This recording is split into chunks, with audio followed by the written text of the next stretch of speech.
Okay, let's start, I guess. I don't know if people are still there, so hopefully they will join us soon. So today we have the pleasure of welcoming Michela Mapelli here in IIP. So Michela obtained her PhD in CISA in Trieste. She obtained both the Gratton and the Tacchini prizes for her PhD thesis. And after postdocs in Zurich and in Milan, she joined as a permanent permanent researcher at the University of Padua, where she is now an associate professor.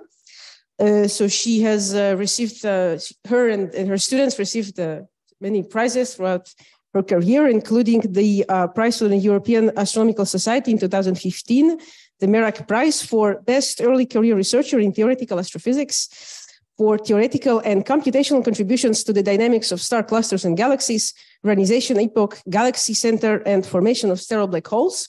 In recent years, especially Michela is one of the leaders in pursuing population studies of compact binaries with gravitational wave astronomy. And she's the PI of the ERC Consolidated Grant that focuses on the cosmography of black hole binaries in the era of gravitational wave astronomy. And this is related to the topic that she's going to discuss with us today. She's involved in Virgo and in Einstein Telescope, where she's a division chair. And so she's going to tell us about new exciting developments in the study of binary black holes. Thank you, Michela. Merci beaucoup, Irina. Bonjour à tout le monde. Merci pour votre invitation. Je suis très honorée d'être ici avec vous aujourd'hui. Et maintenant, j'ai utilisé presque tous les mots que je connais en français. So let's switch to English and let's talk about black holes. So here you can see a list of my collaborators where I put mostly the names of the young people, the young collaborators who do all the job. And this is the outline of my talk. So I will first briefly summarize what we learned from gravitational wave observations. And then I will focus on black holes with a mass in the pre-instability mass gap. We will see what I mean soon. And then I will talk about black holes that form from metal-poor and metal-free stars. So about 7 years ago, the LIGO interferometers obtained the first direct detection of gravitational waves. GW 150914, that, as you know, has been interpreted as the merger of two black holes.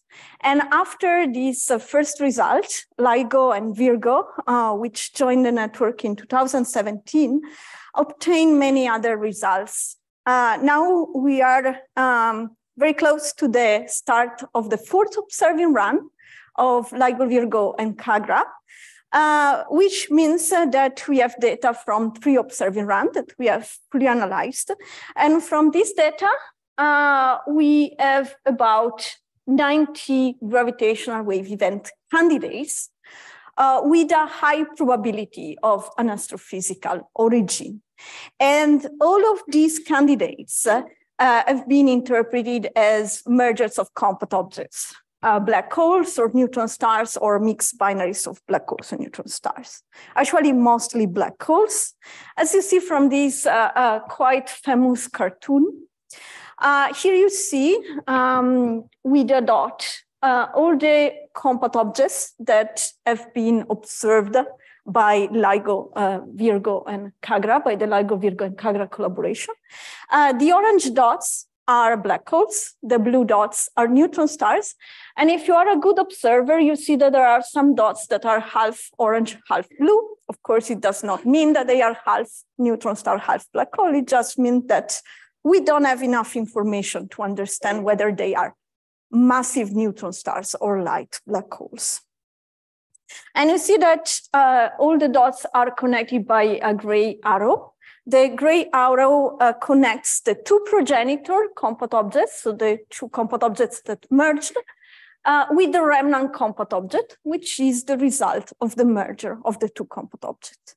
And you see that this plot spans a large range of masses from 1 solar mass and something in the neutron star regime up to about 200 solar masses.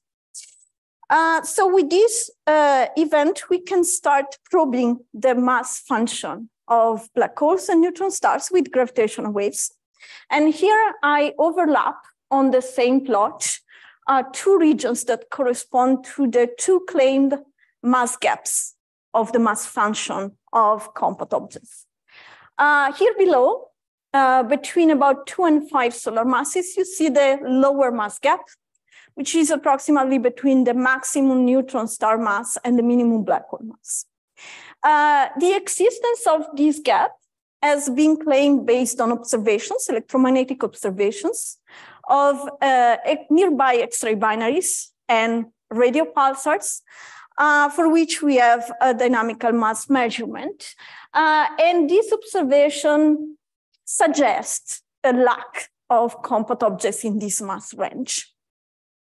To my knowledge, there is no strong theoretical argument, either in support or against the existence of this lower mass gap. So this is mostly informed by electromagnetic observations, which is completely different from the upper mass gap between about 60 and 120 solar masses. The upper mass gap has been predicted by theorists based on the theory of pair instability that we will discuss in the next slide. First, I'm just summarizing the observational results.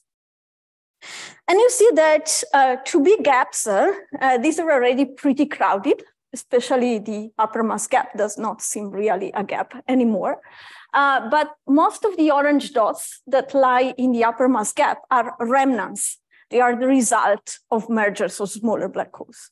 However, there are a few objects that are primary or even secondary components, so least massive components of the binaries that cross this region.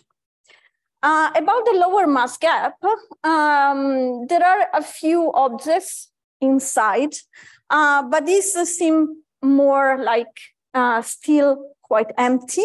However, it's important to say that LIGO and Virgo are more sensitive to black holes with mass larger than 20, 30 solar masses. So they are not really much sensitive in this low mass region.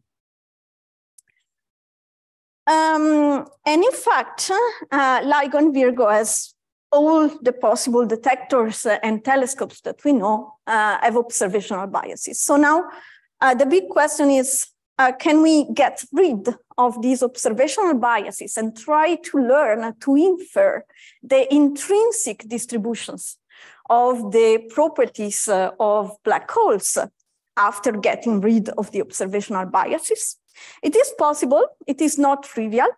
So in the LIGO-Virgo collaboration, what they do is to use a technique that is called hierarchical Bayesian inference to to filter out the observational biases and to reconstruct the intrinsic properties of the population. But doing this requires to assume some modeling, essentially if you do it in a way that is called the parametric way, which is what I'm showing here. Here you see the reconstructed intrinsic population of black holes that we can obtain after getting rid of the observational biases, but making some basic assumption about the properties of the population. And in particular, the lower panel here shows the merger rate density of black holes per mass ratio, Q, as a function of the mass ratio, defined as the mass of the secondary black hole over the primary, so the least massive black hole over the more massive black hole in the binary. The blue and black lines here and in the further plot refer to the two most recent catalogs that we get from the gravitational wave data, GWTC3, the gravitational wave transient catalog number 3, and GWTC2, the gravitational wave transient catalog number 2. The third catalog contains the second. So the two lines are there just to show how much the information changed by adding more events. The areas represent the 90% credible interval areas. And you see that the mass ratios have a clear preference for nearly equal mass systems and not many features now. While in the upper panel, you see quite some interesting features. The upper panel shows the merger rate density per primary mass as a function of the primary mass, so the most massive black hole in the binary. And we see that there are two possible peaks, one at about 8-10 solar masses, and then a secondary excess here at about 35 solar masses, and then a long tail extending up to 80-90 solar masses, which is right in the middle of the upper mass gap that I already discussed here. Can we get information about other observable quantities of black holes? Well, of course, we can also get information about the spins, which is the second property that allows us to identify a black hole. Since these are binary black holes, we are talking about two spins vector, but LIGO Virgo cannot really constrain all the 6 components of these binary black holes. So in general, the parameters that are better constrained by LIGO Virgo are 2 spin parameters that are combinations of the spin of the 2 black holes, the effective spin and the precessing spin. The effective spin, Ks, here at your left, is basically a mass-weighted component of the spin that lie along the orbital angular momentum of the binary black holes. This one, according to the sketch. And here, L is the binary black hole orbital angular momentum. And in this convention, -1 means that the 2 black holes are maximally rotating, maximally spinning, and anti-aligned with respect to the orbital angular momentum. 1 means that they are maximally spinning and aligned with the orbital angular momentum. And 0 means that the spins are either 0 or they lie completely in the orbital plane. The precessing spin is, it has this kind of weird definition.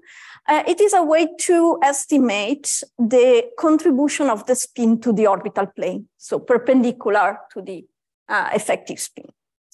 And here you see the 2 plots that represent the state of the art after GWTC3. If we look at the effective spin parameter, we see that there is a preference to relatively low spin. And the distribution is kind of shifted toward the positive KF, although not very large KF. This indicates a mild preference for an alignment, but not a wildly aligned systems. If we look at the Chi-P, you get pretty much an idea that the Chi-P is still not very constrained because it's very difficult to measure. So this is pretty much the situation up to now. And of course, these new data open new perspectives for the study of black holes as a population. But maybe at the moment, they just bring more questions than answers. So for example, what determines the mass of the black holes so that we start probing with LIGO Virgo? Are there any mass gaps at all now that we see that the 2 mass gaps seem to be at least partially filled? What can we learn from the spins, or what we will learn soon with the O4 and the next observing runs? And if we think about the future, these properties of the black holes that we are probing essentially in the local universe, redshift less than 1, do they evolve across the cosmic time or they stay the same? So in the next few slides, I will try to walk you through these questions, and we will see that most of them are actually still open questions. And I will discuss what do we know now about the mass and spin of black holes and what we would like to know. Let's start from the mass of black holes. Currently, we think that the mass of a stellar-born black hole is mostly affected by two things. One is the mass and the evolution of the mass of its progenitor star. And the other one is the final fate of the progenitor star, of course, so the collapse. Astrophysicists have known for a long time that a massive star does not evolve with a constant mass. A massive star changes its mass, and mostly it loses mass by stellar winds. Which depend for massive hot stars, which are the progenitors of black holes. So stellar winds depend mostly on the metallicity of the star and on the luminosity of the star. The higher the metallicity of the star, the higher the mass loss because of stellar winds. The higher the luminosity of the star, the closer it gets to its Eddington limit. The higher the mass loss by stellar winds. And if we encode a model for stellar winds with this dependence on the evolution of the evolutionary model of a massive star, we can get something that is shown here as an example. This plot shows the evolution of the mass of a star with time, as evolved with a stellar evolution code. This was the Parsec, the Padua and Trieste stellar evolution code. And we start from a mass of 90 solar masses, so very massive star, and we evolve it with different metallicities. This one below is the solar metallicity, and then lower and lower metallicity. And we see here that the solar metallicity star loses more than half of its mass during its life because of stellar winds. So stellar winds do change the mass of the star completely. While at lower and lower metallicity, the mass loss becomes at some point negligible. And this point here on the right is basically the final mass of the star, the final mass bound to the star at the onset of core collapse. So it represents the final mass budget that the star can contribute to the compact object. Speaking about the core collapse, although the uncertainties are pretty large, there is one fundamental question that we should ask ourselves when we try to understand the formation of a compact object. This specific star, when it undergoes a core collapse, does it explode as a successful core collapse supernova or not? And if we find out, for example, running a hydrodynamical simulation of core collapse, that the answer is yes, that the star explodes, then the remnant that the star will leave will be a neutron star or a low mass black hole, less than 5-10 solar masses. If instead the supernova is not successful, the star will collapse directly to a black hole. And in this case, the mass of the black hole can be large, possibly close to the final mass of the star. But since we have seen here that metal-poor stars can end their life with much larger masses than their metal-rich solar metallicity analogs, then metal-poor stars are also more likely to end their life with a direct collapse and to produce rather massive black holes. This is a very extreme summary of a very complex story, but it gives you an idea to interpret these kind of models. Then the details of stellar evolution, stellar winds, and core collapse supernovae are uncertain, but the bottom line is this one.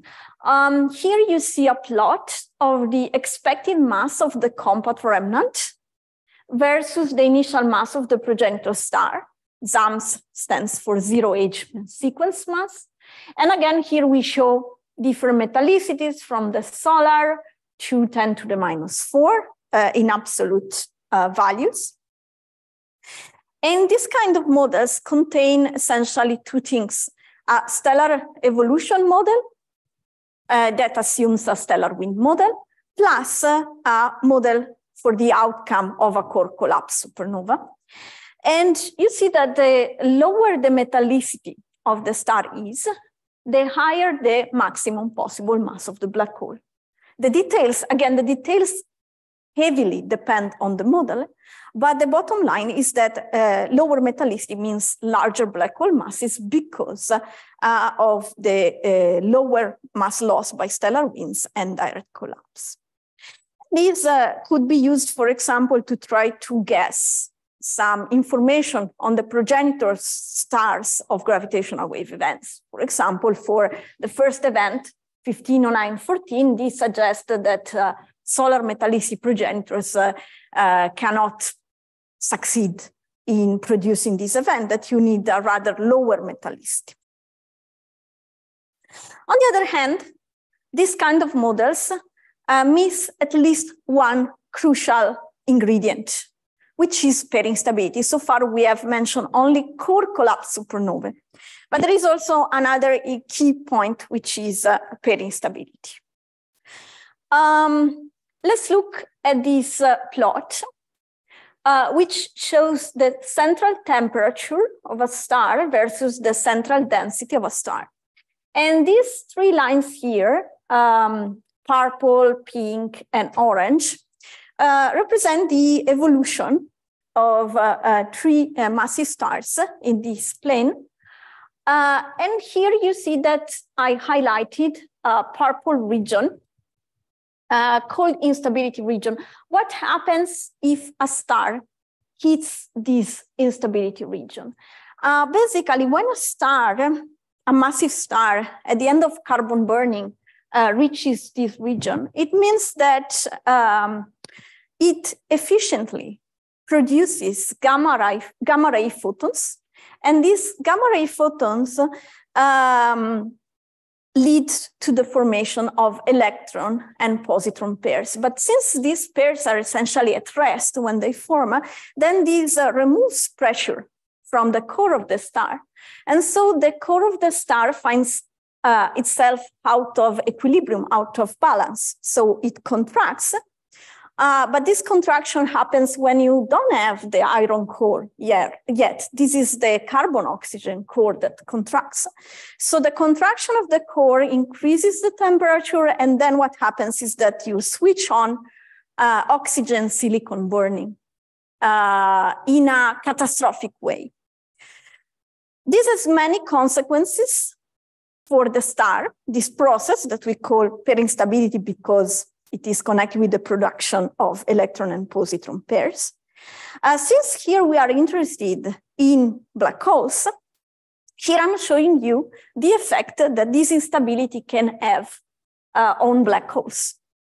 So this plot here is exactly the same as the plot I showed you before, this one. But, well, first of all, we consider even larger ZAMS masses, up to 350 solar masses. So this is the expected mass of the compact remnant as a function of the ZAMS mass, up to 350 solar masses for different metallicities. But here, on top of the stellar evolution model and stellar wind model, on top of the core collapse supernova model, we add a model for pairing stability. And this changes the scenario pretty much. First of all, we can see that there is a whole range of ZAMS masses where we expect no compact remnant at all. The mass is 0. And this range depends on the metallicity. It disappears at high metallicity. This is where pairing stability leads to the complete disruption of the star, leaving no compact remnant. And it depends on the metallicity of the star because the properties of the stellar interior depend on the metallicity of the star in the end. The mass of the core depends on the metallicity of the star. Then we see extreme region here, above 230 solar masses, where for very metal-poor stars, we expect the formation of black holes with mass above 120 solar masses. Here is a range where peri-instability happens, but the outer layer of the star are so massive that we expect the star can collapse directly to a black hole, leaving a massive black hole, if these very massive stars exist in some place in the universe. And then we see another feature for stellar masses above about 60 solar masses here. We expect the formation of black holes, but with a maximum mass of about 60 solar masses, while here, for the same mass, you add 60, 70, 80 solar masses. This is a region where peri-instability happens. It leads to pulsations of the star that shed a lot of mass, and then the star can find a new equilibrium. It does not explode, it does not disintegrate, but it leaves, in the end, a black hole with a mass that is lower than we expected without peri-instability. And in the end, what happens is that here you open a gap in the mass of black holes between about 60 and 120 solar masses. And this gap is the upper mass gap, but we know now that there are black holes, like when Virgo observed black holes inside this mass gap. So what can explain the formation of these black holes? Let me mention that one thing is that there are huge uncertainties about massive star evolution, and this could shift the peri-instability mass gap significantly. But I will not have time to touch this, so if you're interested, you can ask me in the Q&A. I will focus today on other mechanisms that can fill the mass gap and explain the observations by LIGO and Virgo that are connected with the dynamics of black holes. So this is just one of the possible interpretation of the black holes in the mass gap. For dynamics, I mean close encounters between stars and black holes that can completely change the fate of these objects, that can lead to collisions, that can lead to pair up of new binaries. This can happen only in a dense environment,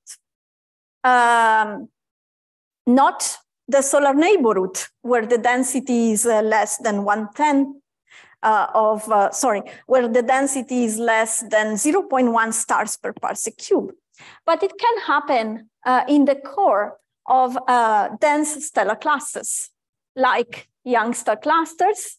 This is R136 in the Large Magellanic Cloud, like globular clusters, and like nuclear star clusters that lie at the center of galaxies. This is the one in the Milky Way. So here the density can be 1,000, 10,000, 10 to the 5 stars per parsec cube.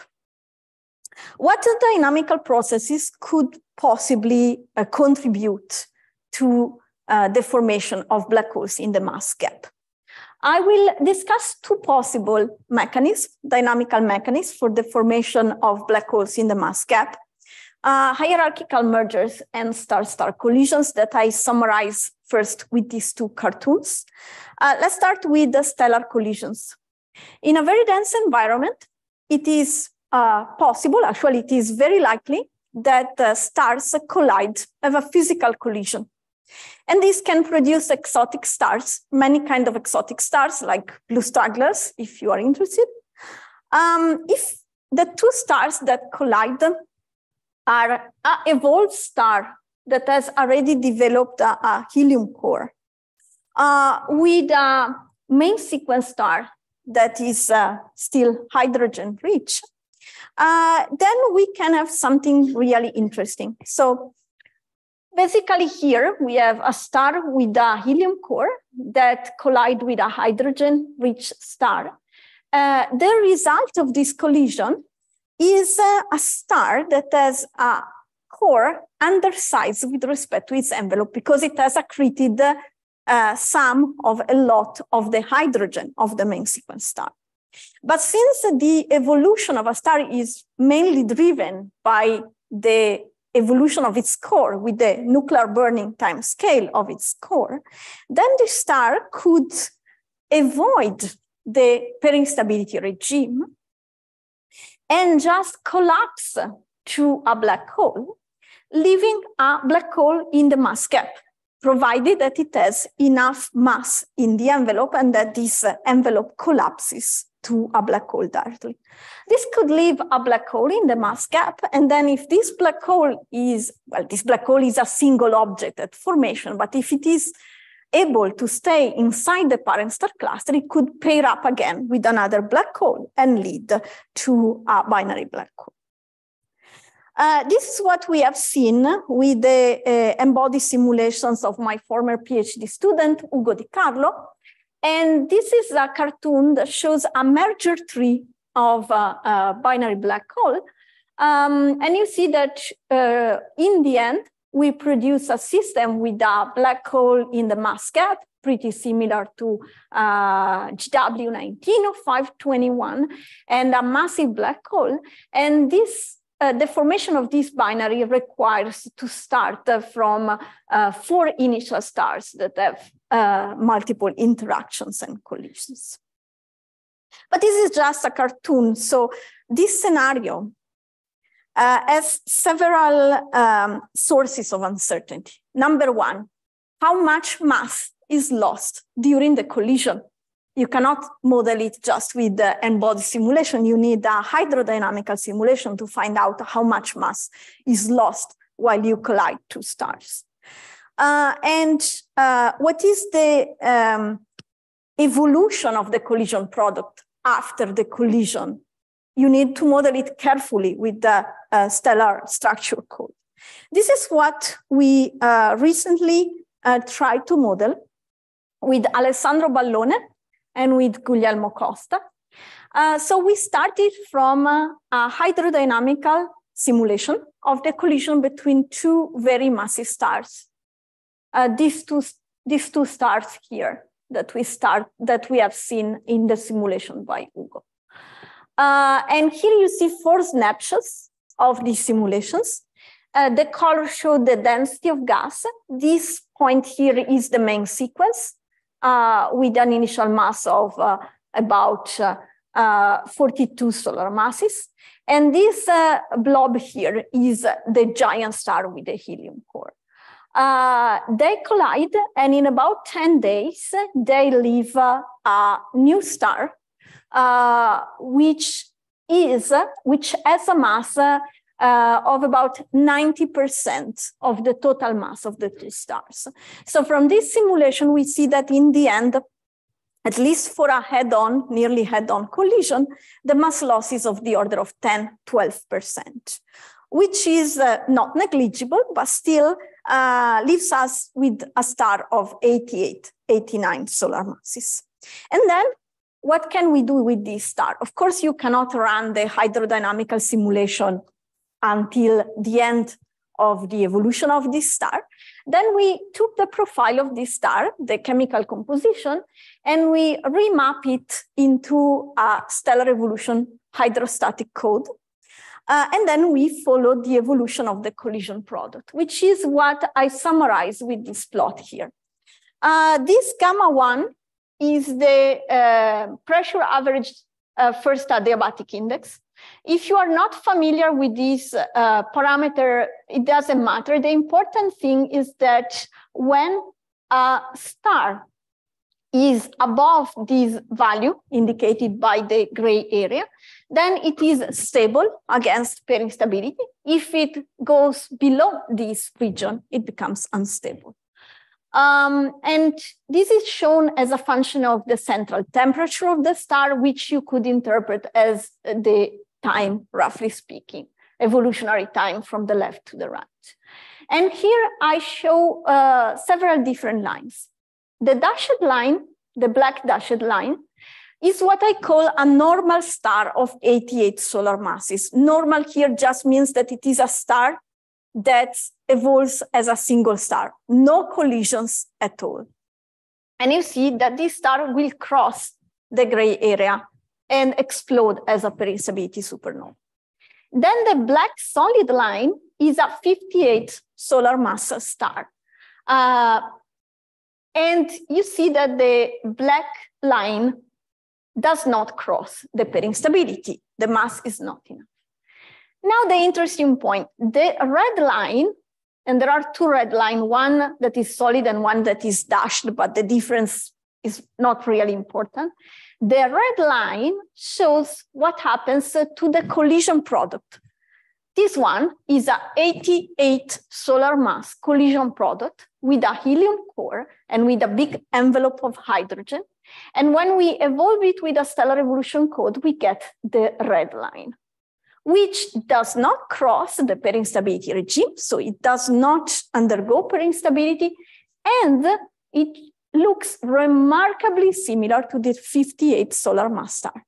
This is because the core of the 58 solar mass star and the 88 solar mass collision product is basically the same. And it is the time scale of the evolution of the core that determines the further evolution. So in the end, we kind of conclude, we can conclude that this star does not enter peri-instability and possibly collapse, leaving a black hole in the peri-instability mass gap.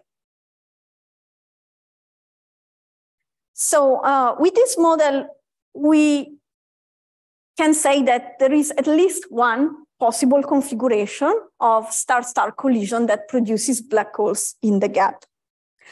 But there is at least another scenario that could be very efficient in producing black holes in the gap, which is the hierarchical mergers.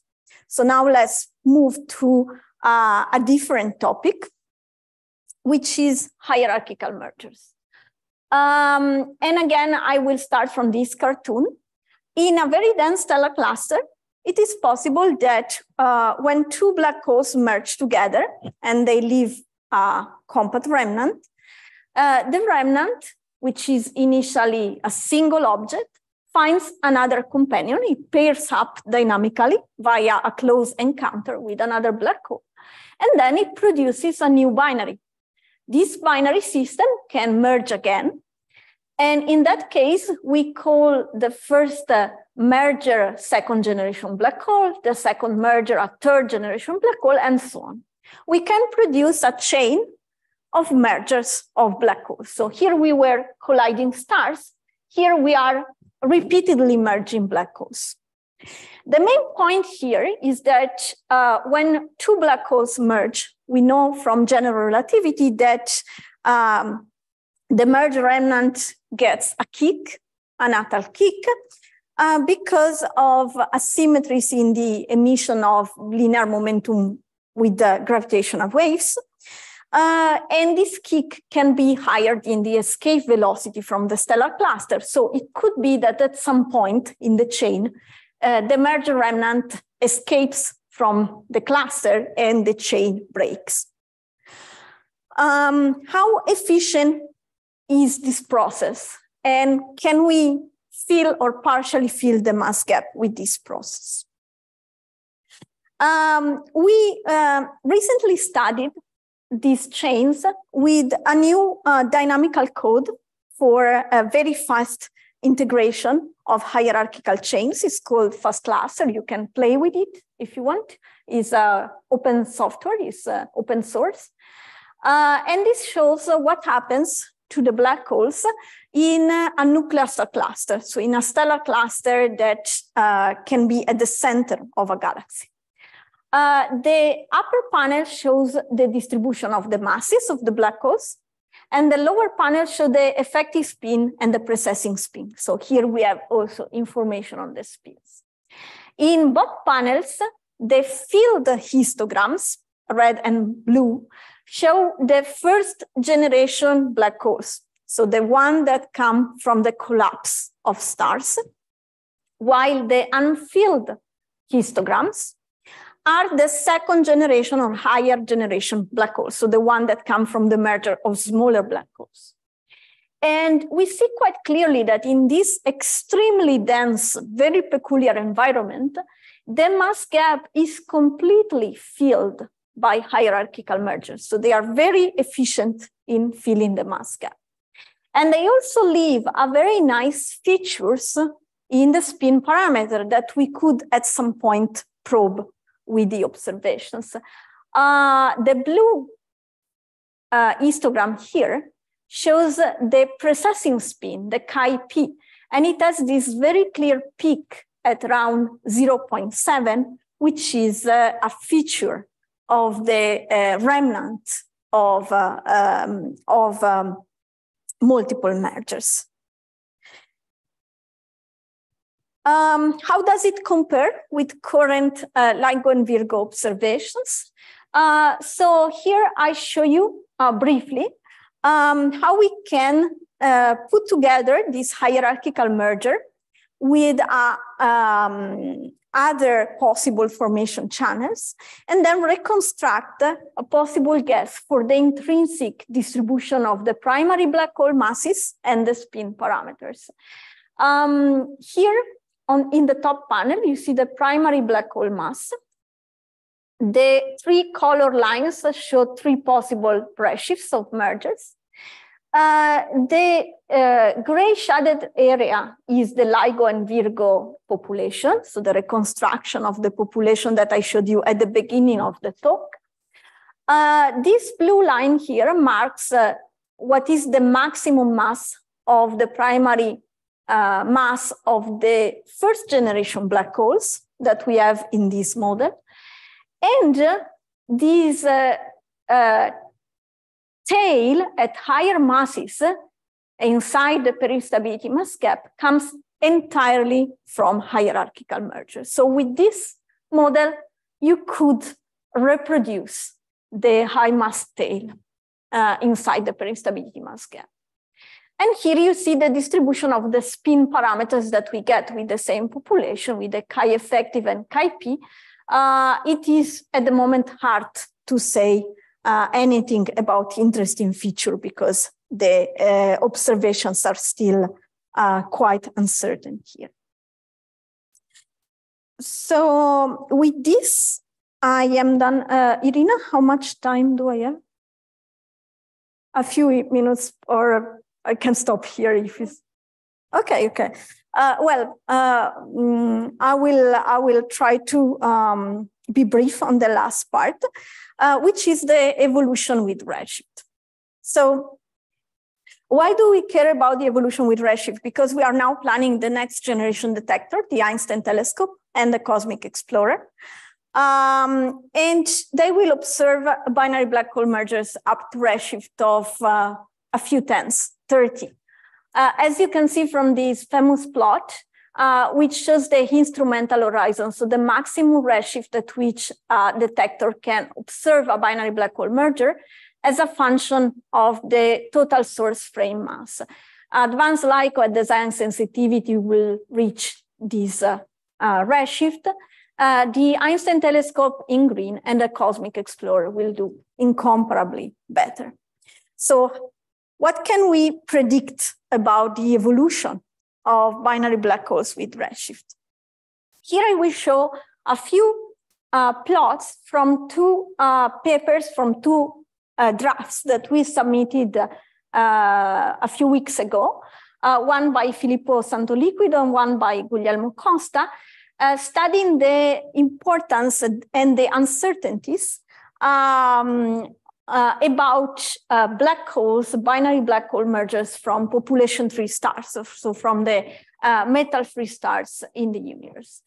What we do here was to study, first of all, what are the uncertainties on the star formation rate histories of POP3 stars, of the metal free stars. And we considered 4 different models that we found in the literature that you see here with the orange, green, blue, and purple line.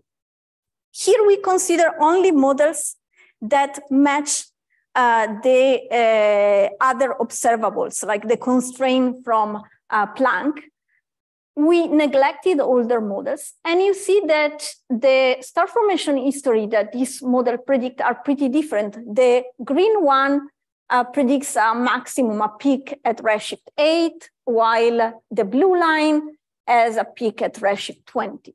So already, if we just look at the star formation rate density of POP3 star, we see great variance.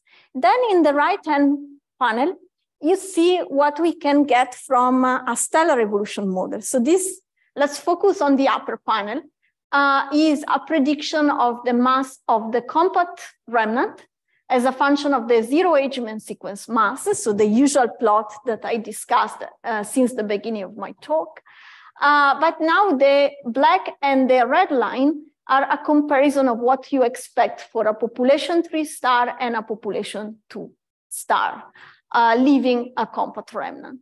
And you see that the POP3 black holes are not much different in this model from the POP2 black holes. And we expect here, above the pairing stability regime, the formation of very massive systems. We took this model for the formation of the black holes. We took the star formation rate density of the progenitor stars from these models. And then what we tried to do is to make predictions for the merger rate density of black holes born from POP3 stars, and to quantify the uncertainties that come from the cosmic star formation rate density and from the uncertainties about the initial properties of the binary system. So the initial mass function of the binary system, the initial orbital separation of the binary system, the initial eccentricity of the binary system. And here you see what we get. Each panel shows the cosmic merger rate density of binary black holes for a different model of the star formation rate density of black holes from POP3 stars. And in each panel, the different lines bracket the uncertainties on the binary systems. We see that the binary system induces an uncertainty by 2 orders of magnitude. And basically the cosmic star formation rate density that you assume can shift both the peak of the merge rate of the binary black holes that we could observe with the Einstein telescope and the numbers, the normalization of the curve. The good thing that we can see is that the masses of the POP3 black holes do not dramatically depend on the model. So this plot here, and I think this will be, the last plot that I show you today, shows the distribution of the primary masses of the black holes that we obtain in different models. The upper panel corresponds to the star formation rate history by Hartwig and collaborators, the lower panel to the star formation rate history by Liu and Brom.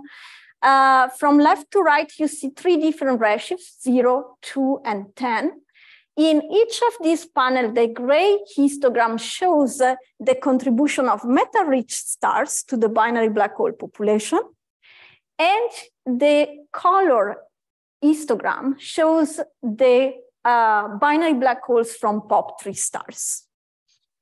We see that there is a substantial difference in the primary mass between the two, with the metal-rich black holes having a peak at around 8 to 10 solar masses, and the metal-free and the black hole born from metal-free stars having a preference for masses of about 30, 40 solar masses, which is quite interesting.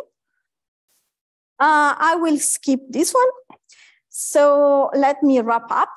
I would like to show you this picture of our group because I would like to thank my collaborators, young collaborators who did most of the work that I presented.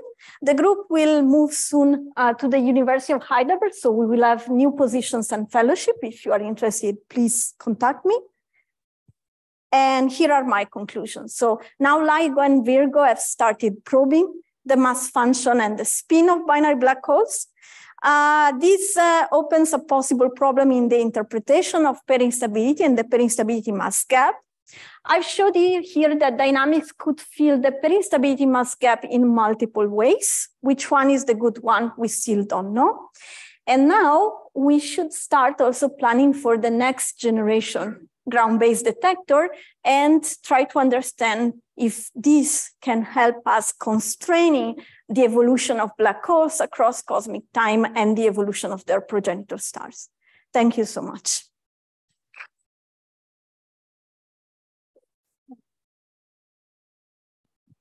Okay, thank you very much, Michela. So are there the questions? Okay, I see there's already a question on Zoom. Gary, go ahead. You're the first one. Hi, Michaela. Thank you very much for your wonderful talk. So I'm interested in the high end of the black hole, the remnant mass function relative to the ZAMS. And the reason why I'm interested in the high end is that with my former student, Eduardo Vitral, we've been doing dynamical modeling of the kinematic modeling of the cores of globular clusters using HST and Gaia proper motions. And in one of them, M4, we found a structure, we found a mass inside which is not extended or very little extent.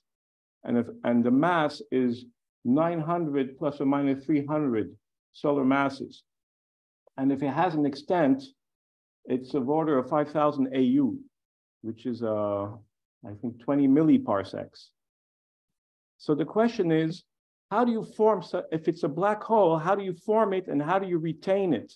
Because if you form it and it starts merging with other black holes in this cluster, it wouldn't be in the cluster anymore. It would receive a kick from the anisotropic gravitational wave emission, and it would escape at a velocity much larger than the escape velocity of the cluster.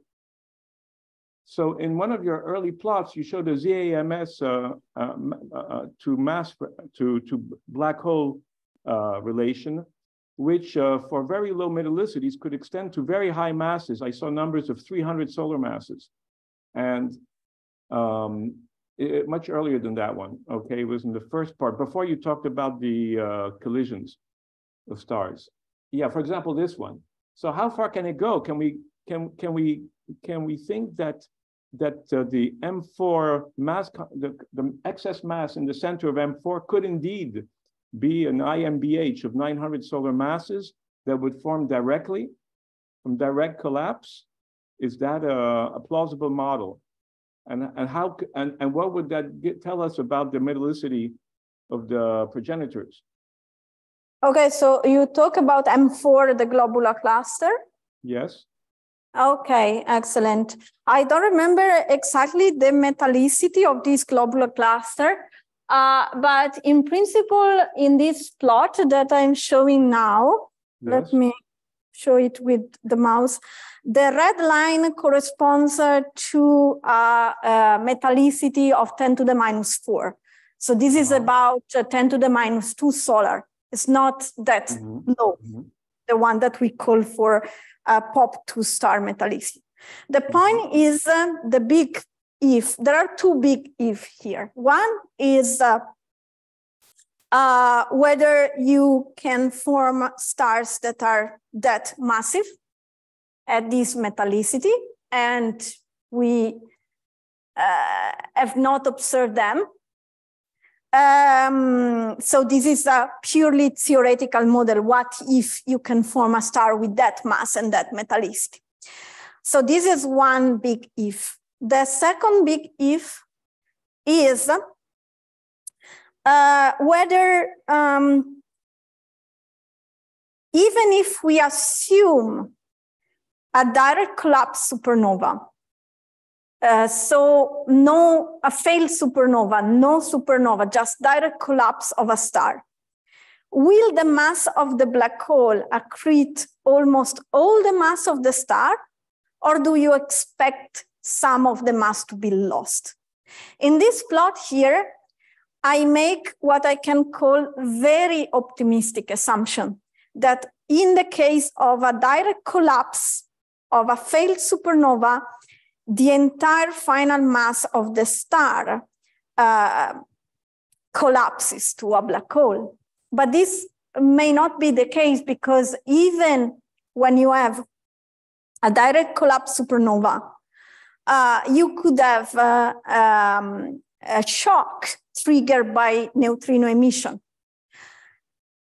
And if the envelope of the star, if the binding energy of the envelope of the star is not enough, even this weak shock can remove the envelope. I can show here this. So this plot is the usual one of the mass of the black hole versus SAM's mass. But here the difference between the solid line and the dashed line shows exactly this uncertainty. In the solid line, we assume that the entire envelope collapses. In the dashed line, only the core can successfully accrete onto the black hole, and there is a huge difference. So I would say, coming back to your question, that these very massive black holes above the peristability mass gap here should be regarded more as an optimistic upper limit than as what we could expect. Okay, thank you. You're welcome. Thanks for your question. Thank you for a very interesting talk. I have a question related to more or less the same subject, that the very massive stars with low metallicity usually also are sources of gamma ray bursts. And recently, in fact, people, the absence of the signature of a supernovae is considered as, there are people trying to say that it is not really a core collapse, but the collision of, for instance, two star or two neutron star. Now, I don't know if you have in your simulations, have you looked to see how these two populations can overlap each other, if we can learn something from one about the other and so on, and vice versa? Excellent question, thank you. Now this opened one of the biggest problem, I would say, that first of all the models that I showed you today are without rotation, without stellar rotation.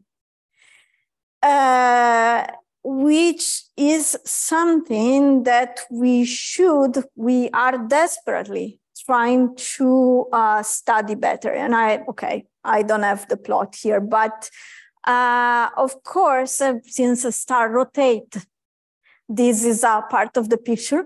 It can shift around our predictions for the mass gap and the mass of the black hole, and it can have a huge impact on the possibility to produce long gamma ray bursts and this kind of transient. So I would say that this is kind of an uncharted territory, and models have started probing them. There are predictions about long gamma ray burst population, for example, from the group of Tassos Fragos, but I would say that this requires making still a lot of assumptions. First of all, I would say I go for steps by steps. The first step that we need to take is really to include the stellar rotation properly and to understand what's going on when we switch on stellar rotation. And magnetic. Steps by steps. Now there are nice papers. I think really a pioneer study by Valérie Petit and other people, where they show that magnetic field can kind of have a degenerate effect with the metallicity. And yeah, this opens really. This would bring us really far away from here, but it's definitely important. Yeah, you're welcome. Okay, other questions? Okay, so actually, I had a question about the hierarchical merger scenario. So how does it depend on the I don't know, density profile of the stellar cluster that you assume, or the profile? Well, it depends, in general, on the main properties of the cluster. So the total mass, the central density. The total mass mainly affects the escape velocity, so the possibility that you truncate sooner or later the hierarchical merger chain. And the central density mostly is what describes the number of interactions between black holes that you have per unit time.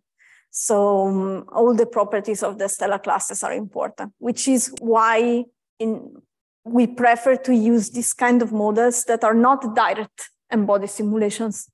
These are, I could call them population synthesis with dynamics, because we want to probe all the different properties of the star clusters, and this cannot be done with a direct N-body approach.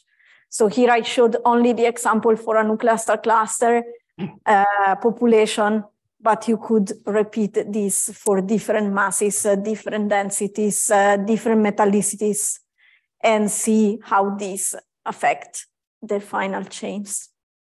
Okay, thank you. So I see Felix has a hand up. Go ahead, please. Yes. Hi, Michaela. Very nice talk. Thank you very much.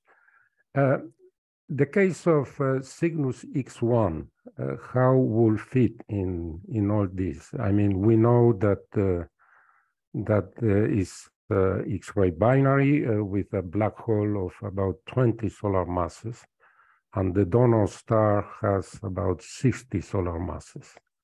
So that will imply, in principle, if one forgets the exchange of masses in the binary system, that the progenitor of the 20 solar mass black hole must have had about 50, 60 solar masses at least. So in that case, the loss of mass of the progenitor will have to be several tens of solar masses.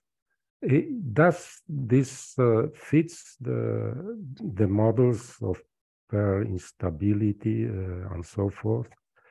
And is this is one question. And the second is whether we have a good example in the near universe of pair instability,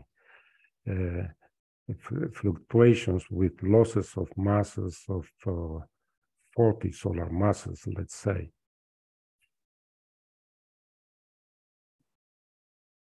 Sorry, the second question is whether we, sorry, I didn't get the second question. Could you repeat, please? The second question is whether there are clear examples of pair instability loss of masses of several tens of solar masses in the local universe.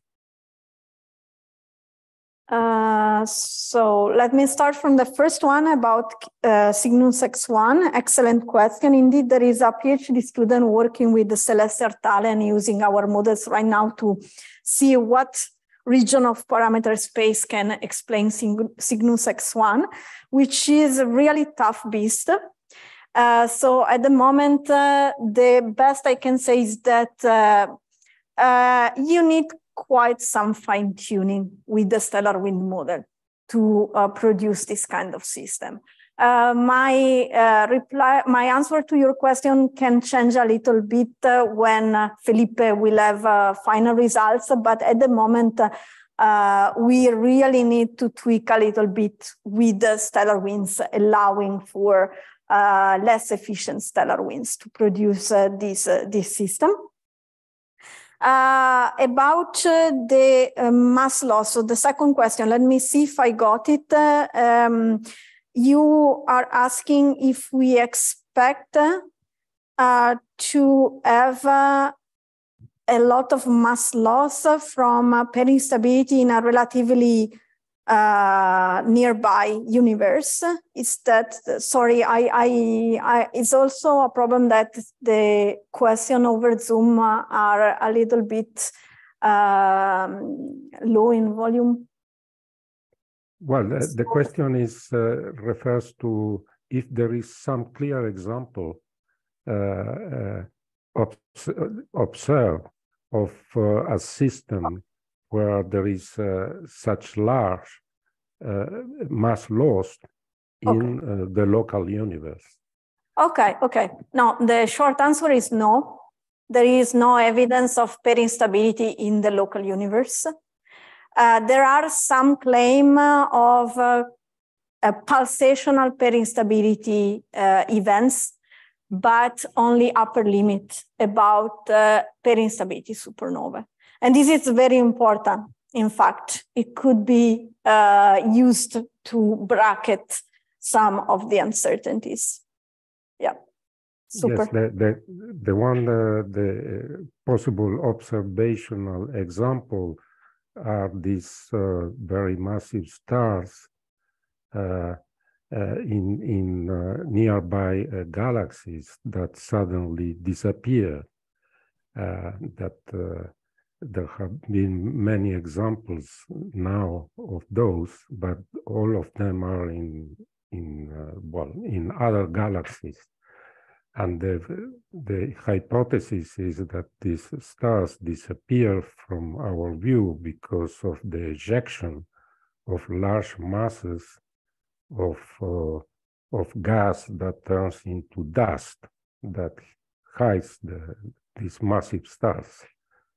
There are several cases with Hubble found that massive, very luminous stars that suddenly disappeared in nearby galaxies.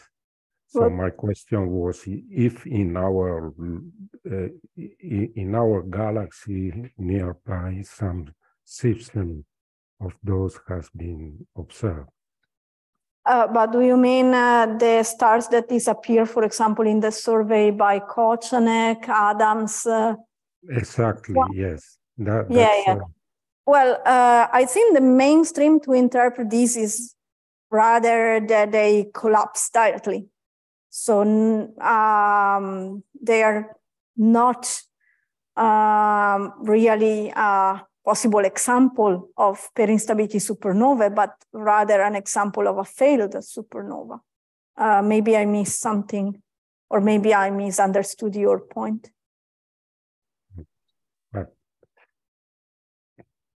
Yes, well, the point is that this pair instability oscillations will, in principle, produce masses ejected of several tens of solar masses, and that well, these stars disappear from sight simply because while they are going in a way to become black holes afterwards. Yeah. Well, perhaps we can discuss by. That would be great to discuss it later on. Whether what is actually the information that we can get from this disappearing star. Thank you. Okay, so thanks. So if there are no further questions, let's thank Michele again.